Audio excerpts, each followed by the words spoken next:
Hey guys, Double Wide 6, and today I got a chainsaw. Found this on the side of the road.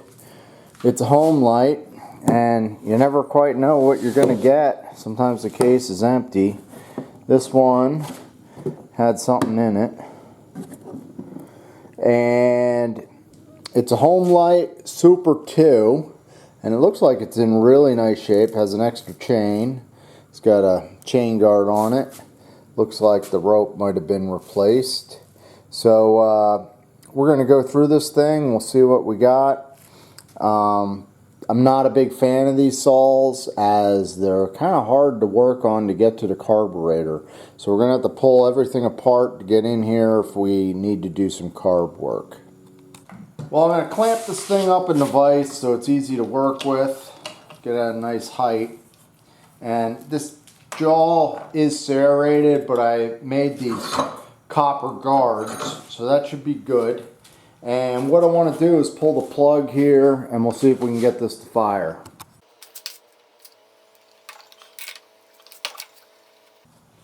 I see the switch is in the run position. Spark plug looks really clean, like it may have been cleaned recently, and it looks slightly wet, and I don't even think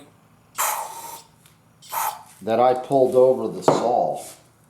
So maybe the homeowner gave it a pull or two and just couldn't get it to fire and said the hell with it.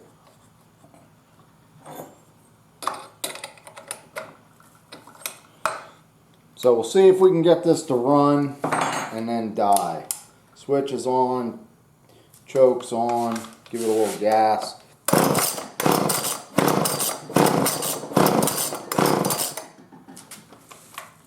Nothing. I'm going to turn off that choke.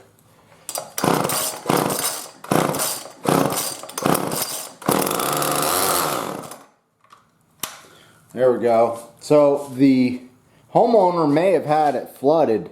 I'm looking at the paint on this saw, and it's in remarkably good shape. I think what I want to do with this guy, since it looks so good, is just pour a little gas in it and see if we can actually get it to run now that we had it fired there. Alright, so there is some fuel in it.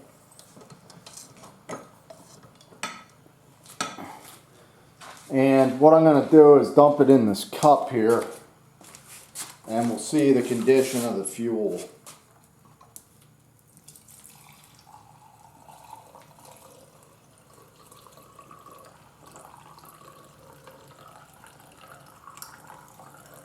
It's mixed fuel, that's why it's showing pretty green.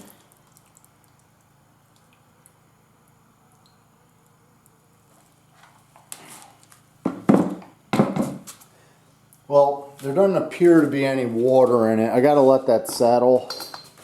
And because it's so dark, I mean, it almost looks like coffee, I don't know if that oil will settle out of there at all and we'll be able to see it, but what we're gonna do is put new fuel in anyhow, so I'll put fuel in. So since this saw is probably from late 80s, early 90s, the fuel line's probably been in here a really long time, and you can see there's no fuel filter on there. So I think we'll change that. Well, I know we will, but I want to see if it will come out of there.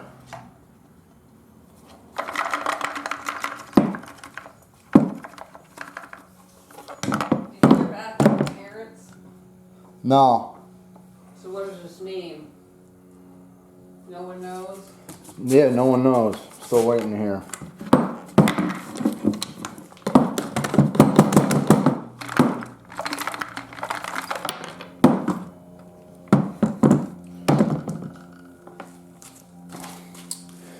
Alright, we got the fuel filter out. Now, this thing probably, this line probably sucked up some dirt.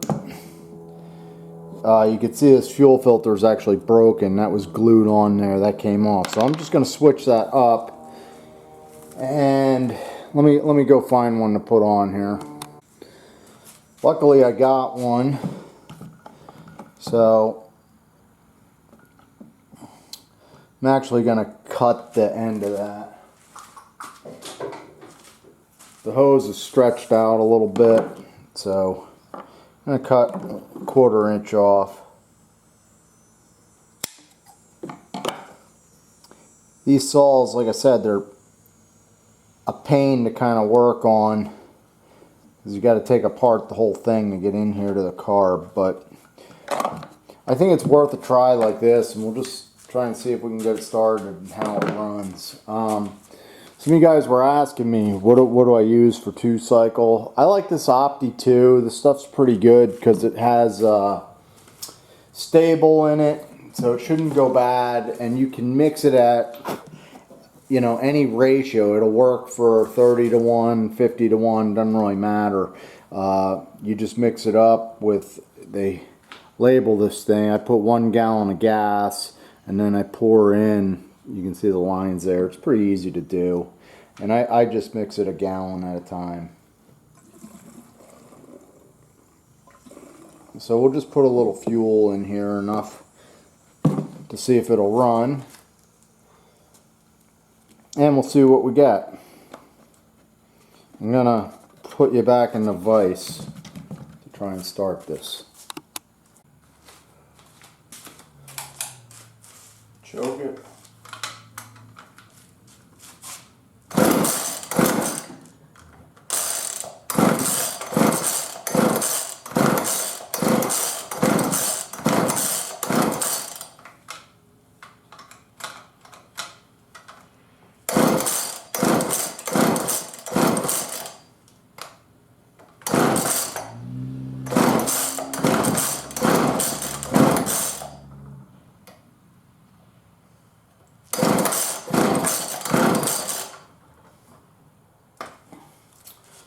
Pull that plug.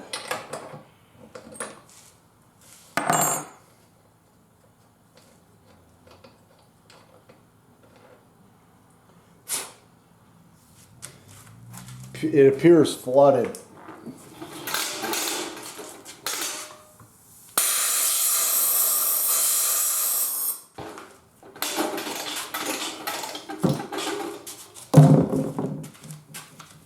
Gonna blow off the spark plug too.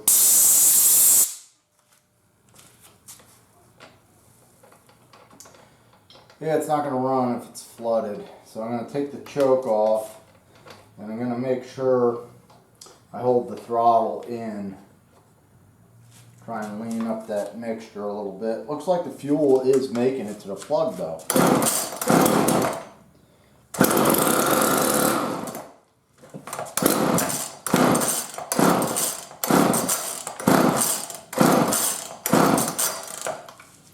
Alright, looks like we're gonna have to tear into this thing.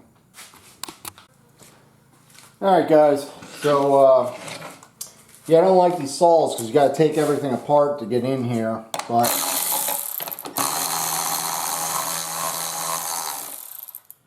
start out by removing the bar.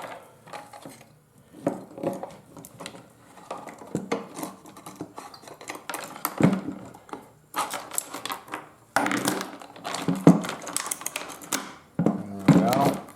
These chains need to be sharpened. And next we'll take off the pull start. Should be about 4 bolts on there. 1. That one's the wrong bolt.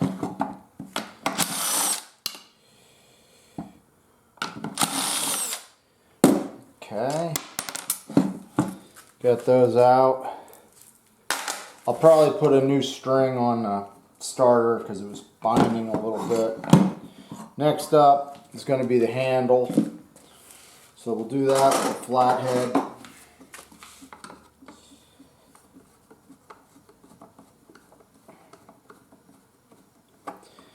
I feel like Homelite sold millions of these saws. I would say late 80s, early 90s. I see a lot of them that aren't really in use and that people are getting rid of. They cut alright, but they're pretty finicky with starting. Sometimes they flood. So, I don't know. Most people prefer the Steels and Echoes. Alright. But this one's real clean, so shouldn't be too bad to work on. Alright, so the next thing that we got to do, I'm going to unplug that power switch, the on-off switch, kill switch. You got to remember to plug that in. You also have to pull out the spark plug and these two screws here, and then we should be able to remove the guts. I don't know, I feel like every chainsaw is worth at least one attempt to fix.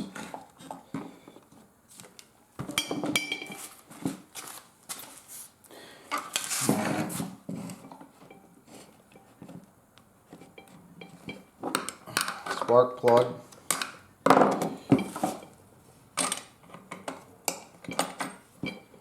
Still loose, good. And there's two on the bottom.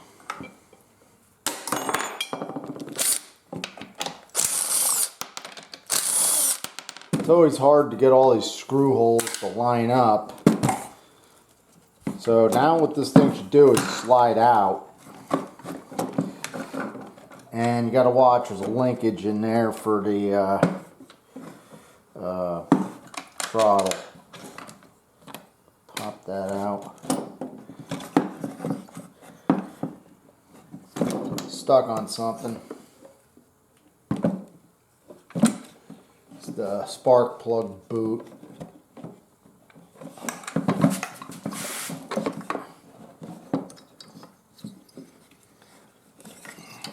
Right here is why I don't like working on 2-cycle stuff, and it's just a pain. It's kind of hard to stock parts sometimes because everything's different. This doesn't look too bad. I thought maybe there was a mouse in there, but I guess not. Alright, so here's that linkage, and I believe it's the same on both sides. So that hooks right on there like that.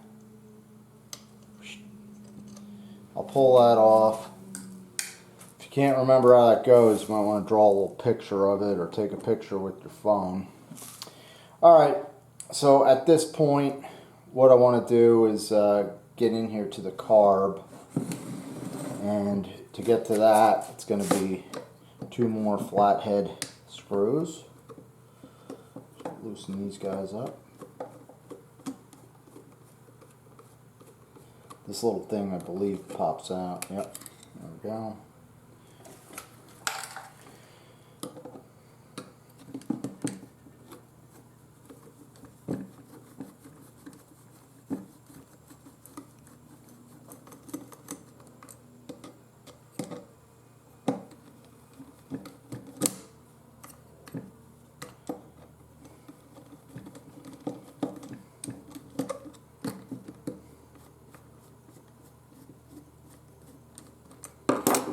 Things are freaking long.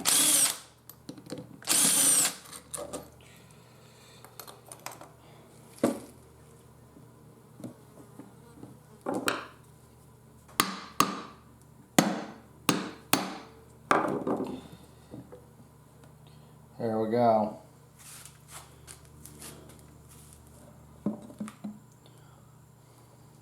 Fuel line feels good. I'll have to look at the other side. Sometimes these fuel lines get weak and they collapse, where when I felt the inside of that one, it felt fine. So now what we're going to do is go through this thing and see what it looks like. I'm going to try and pop off this reed valve.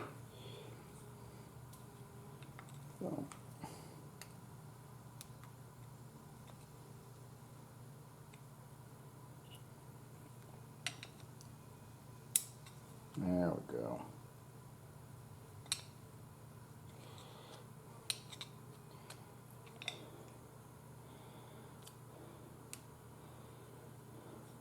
That gasket ain't looking that good. Just set that there for right now. Alright, we're into the carb, so we're gonna pop this open and just quick go through it. So we'll start just by removing the screws.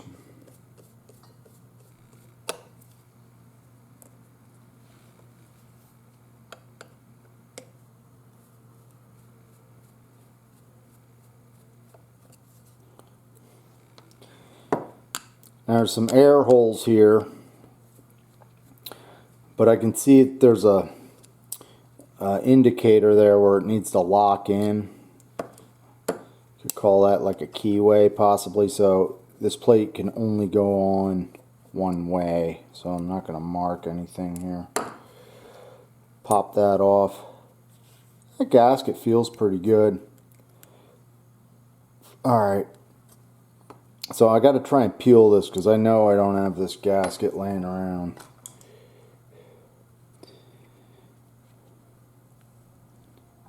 Gonna get an X-Acto.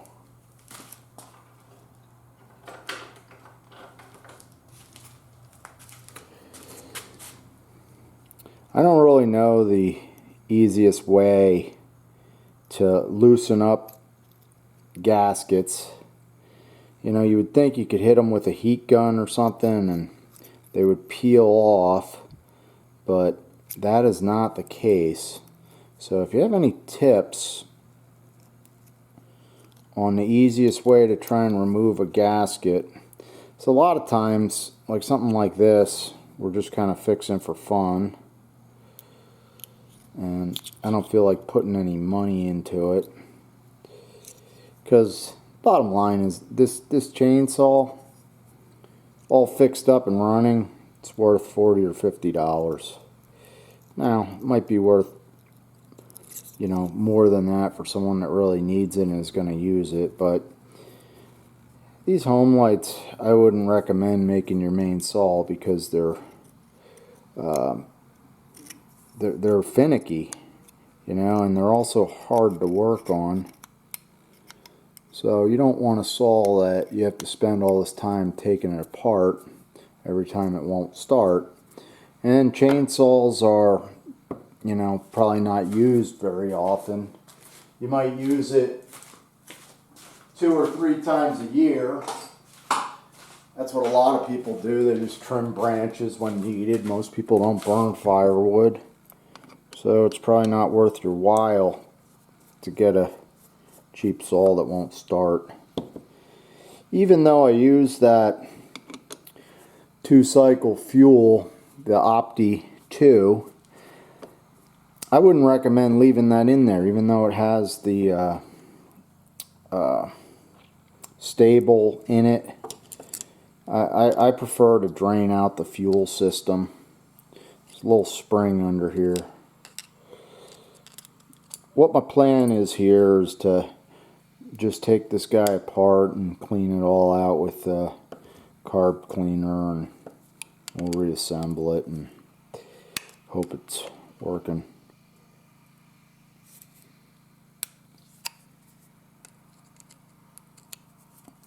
This probably has never been taken apart.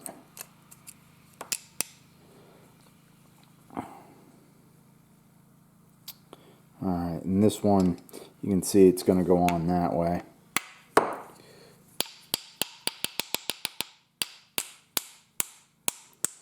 can hear the sound change when it comes a little bit loose. That one came off pretty well. Doesn't look too bad.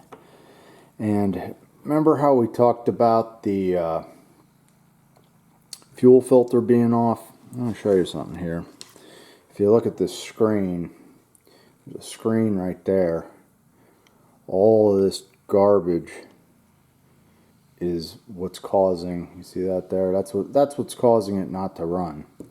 So what I'm going to do is just spray out all these ports. I'll pull that little screen out of there, and then we'll reassemble this thing and hope it runs. If it doesn't run, it's probably easier to buy a new carburetor if I want to keep it.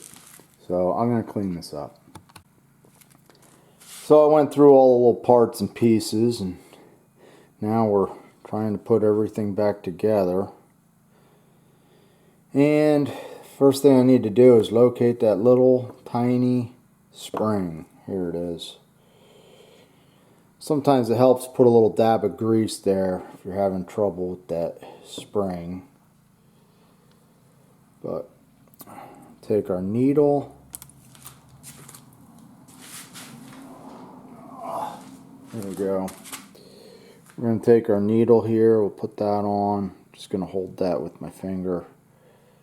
We're going to line up that spring and ever so carefully just set everything down there. Looks like that spring just moved on me a little bit. See if I can.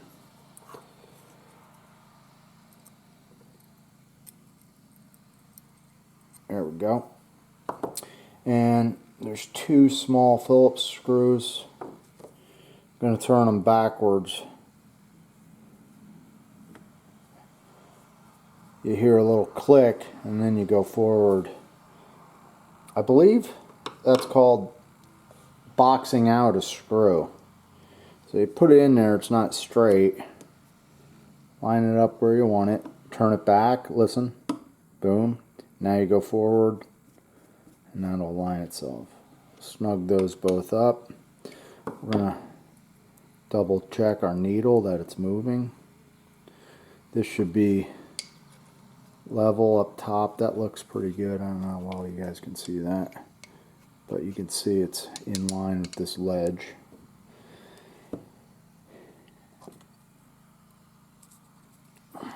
Throw on our gasket. The gasket's not perfect, but it's not terrible. It should be good enough to pump some fuel.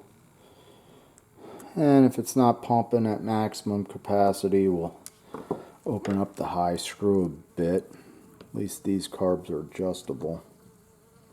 I was working on this. I don't do 2-cycle stuff, so this guy found me and he called me up and he said, yeah, I know you don't do 2-cycle, but I got this weed whacker and it's 4-cycle and it's a Craftsman and Sears isn't in business, blah blah blah.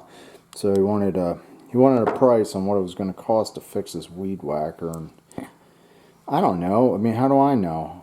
You know, but I gave him some rough estimate what I thought. I mean, usually it's you got to replace the fuel lines, the fuel filter, and rebuild the carburetor. And a lot of times, you know, it's just cheaper to buy a new carb.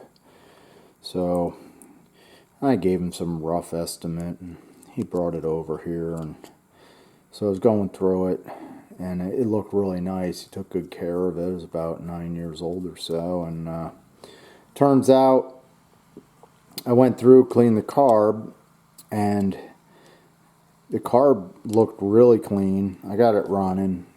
Ran pretty good. I wanted to make an adjustment or two to the high, and there's absolutely no adjustment. So not even any hidden adjustments on it. So I don't know. That's why I don't do this 2-cycle stuff. Gets to be a pain. You can see that screen's really nice and clean. I can see through there. I had that out and then I put it back in. Trying to figure out how this thing goes on here.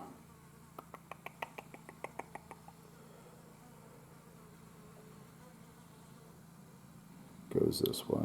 Looking at the gasket.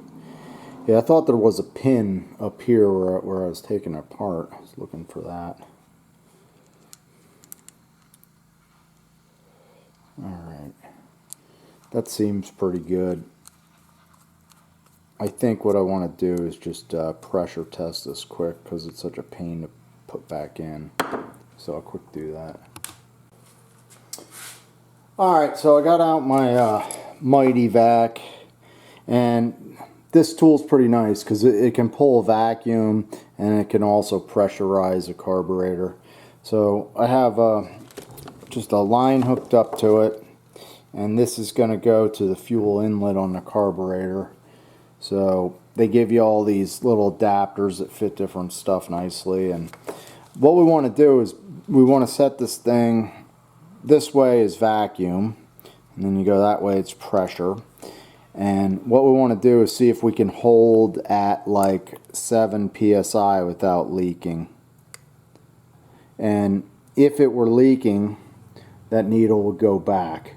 I'm going to let this sit like a minute so I know if I have any leak.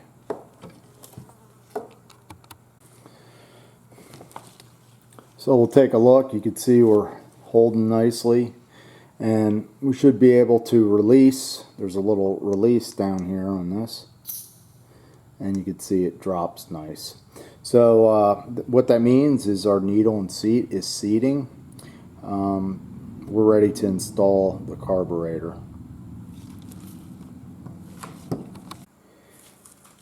Okay, I think we're ready to put this back together. I took a look at the fuel line again off camera, and it's in good shape. There's no issue there. The carburetor we're gonna put back on. You know, sometimes it's a little tricky to tell which way it goes on. A little tip for you. The low side, which happens to be this taller screw here, the sides are low. On all these engines, the low set screw is always next to the engine. So the engine's here, so the low is going to be next to it. This one's the high, it's not going to be next to the engine, it's the low one. So that is going to go on that way, just like that. And we will pop this guy on here. This particular saw uses some pretty long screws. Alright, we got them started here. So this bottom one's sticking a little bit. Alright, now we're going to so run these guys in. Except I want to clean this thing out. Hang on.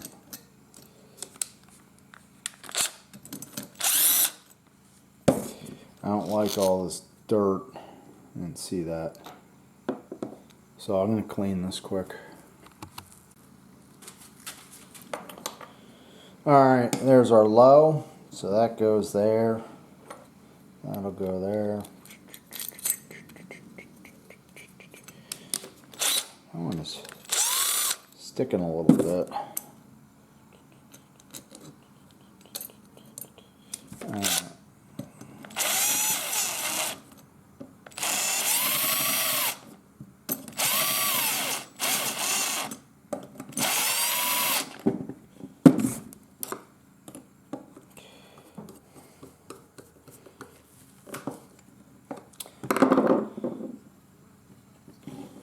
Okay, now we just need our fuel line. These, you see these, there's like a depression there, so you can see how it fits in. Gonna get everything back together. I'm gonna snip the end off this.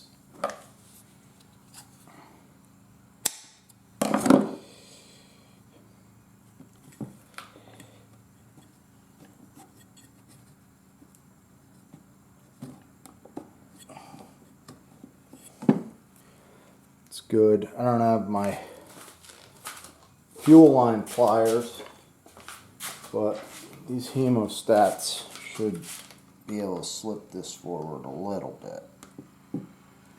There we go. Alright, now this is always the fun part. So we're going to try and slip this through. I'll bring you back, get you the right angle for. Alright guys, so now what you got to do is slip this thing in here. I scraped a little bit of the dirt out there. And when you're done, you don't want to forget to plug in that kill switch. And the other thing that's a pain is this muffler or the spark plug boot. So I'm going to carefully slip it in here. This is like a pro move. Non-amateur move. So So we got that going. Now I can see the boot's getting stuck, so I'm just taking a screwdriver and I got to get it past where that handle comes in. And then we're going to turn it upright, hitting right here.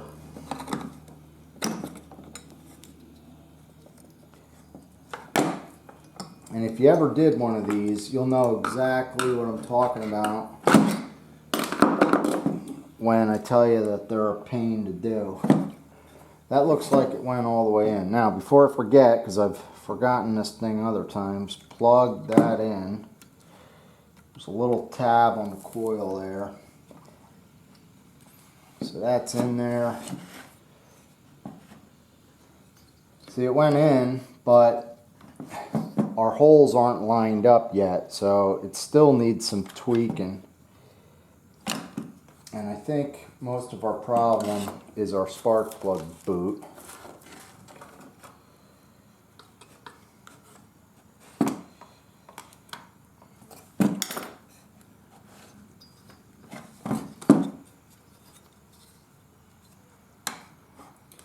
There we go.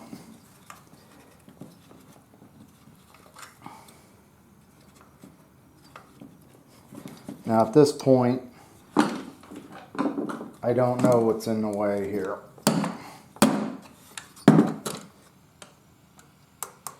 Oh, the other thing that we're going to have to do is I got to get the linkage on here.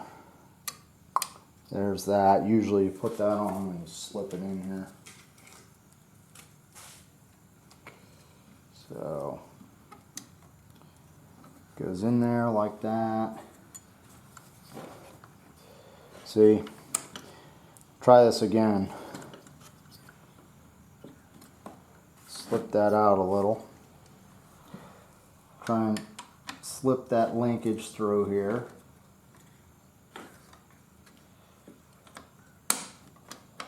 I'm hitting the trigger and that's actually helping it slip in there. So we got everything in there, but now our holes just aren't lining up, and I'm not sure why not.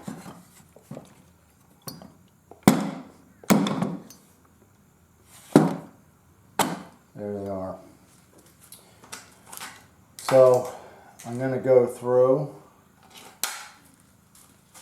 and put these screws in a while.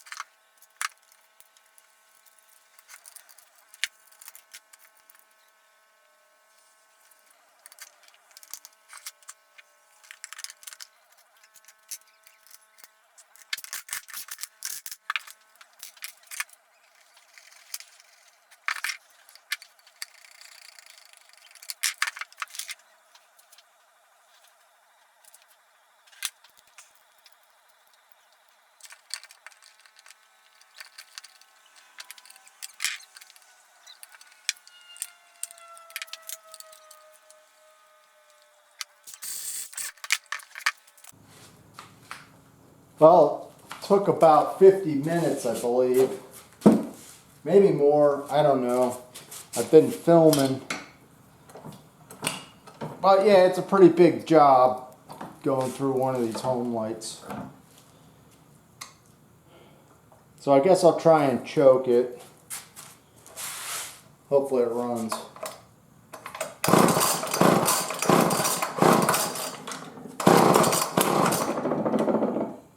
Half choke.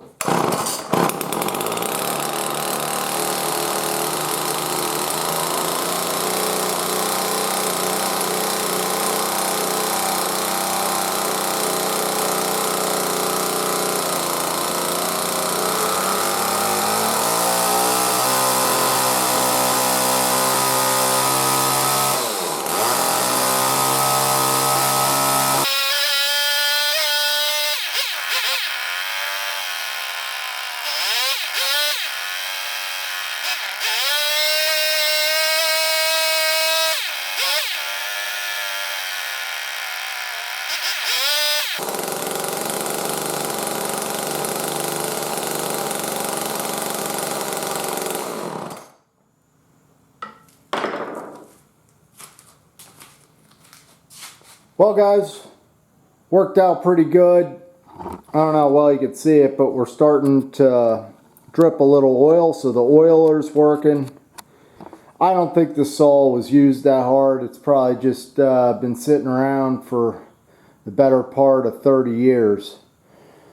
So anyhow guys, I'm Double Wide 6. You'll have to let me know what you think of the repair. If you have one of these Homelites, I'm sure you can get it going, but like I said, they're just not the easiest saws to work on. So if anyone's looking for a $50 chainsaw, I got one here. Thanks for watching guys.